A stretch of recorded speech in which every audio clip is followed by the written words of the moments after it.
તો ભરૂચ, અંકલેશ્વર અને દહેજમાં civil defence mock drill સફળતાપૂર્વક યોજાઈ હતી। ત્યારે આતંકી હુમલા થતાં જે યુએનજીસી, જીએનએફસી અને બિરલા કોપરમાં સુરક્ષાકર્મીઓ એક્શનમાં આવ્યા છે। ત્યારે શહેર અને જિલ્લાના નાગરિકોને સાવચેત કરવા સાયરનો ગુંજી ઉઠ્યા હતા।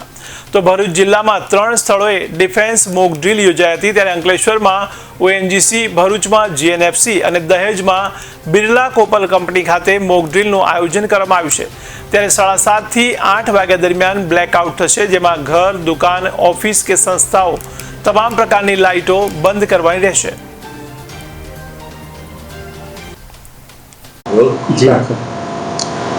કેન્દ્રીય ગૃહ વિભાગની સૂચના અનુસાર આજરોજ ભરૂચ જિલ્લામાં 3 સ્થળોએ મોક ડ્રીલનું આયોજન કરવામાં આવેલું હતું।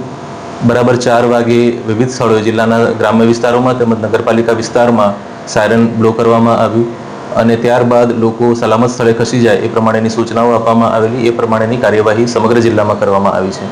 3 મહત્વના સ્થળો જ્યાં વાઇટલ ઇન્સ્ટોલેશન્સ છે ત્યાં ભરૂચમાં મોક ડ્રીલનું આયોજન કરેલું, જેમાં એક સિમ્યુલેટેડ આપણે વ્યવસ્થા કરેલી, જેમાં એર સ્ટ્રાઇક થયેલી હોય એવા સંજોગોમાં રેસ્ક્યુ ઓપરેશન, હોસ્પિટલાઇઝેશન, બ્લાસ્ટ થયો હોય એવા સંજોગોમાં રેસ્ક્યુ કરવું અને જે ઘાયલ થયા હોય અથવા તો મૃત્યુ થયું હોય એવા લોકોને હોસ્પિટલમાં લઈ જવા એ આખી ડ્રીલની પ્રક્રિયા કરેલી છે। હાલમાં 3 સ્થળોએ ડ્રીલ ચાલુ છે અને ભરૂચ જિલ્લામાં સંપૂર્ણ રીતે જે સૂચનાઓ સરકારશ્રીની હતી એ પ્રમાણે મોક ડ્રીલનું આયોજન કરવામાં આવેલું છે।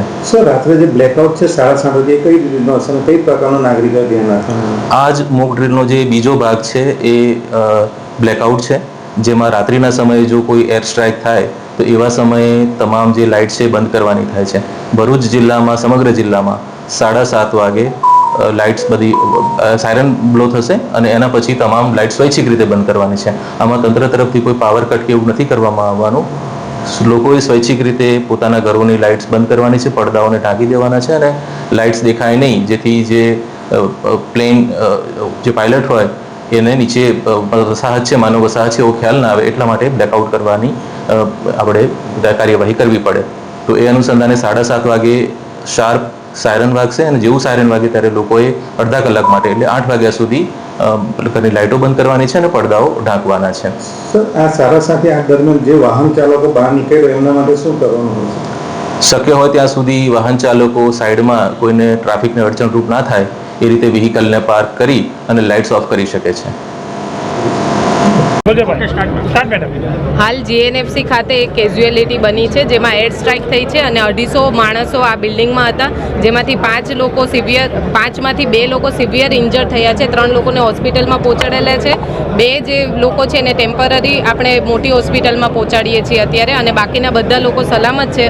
હમણાં આરએનબીની ટીમ પણ આવી જશે અને સાથે સાથે અમારા બધા જ વિભાગો હાજર છે, પોલીસની બધી ટીમ હાજર છે અને વહીવટી તંત્ર પણ હાજર છે। આગળની કાર્યવાહી આપ જોઈ શકો।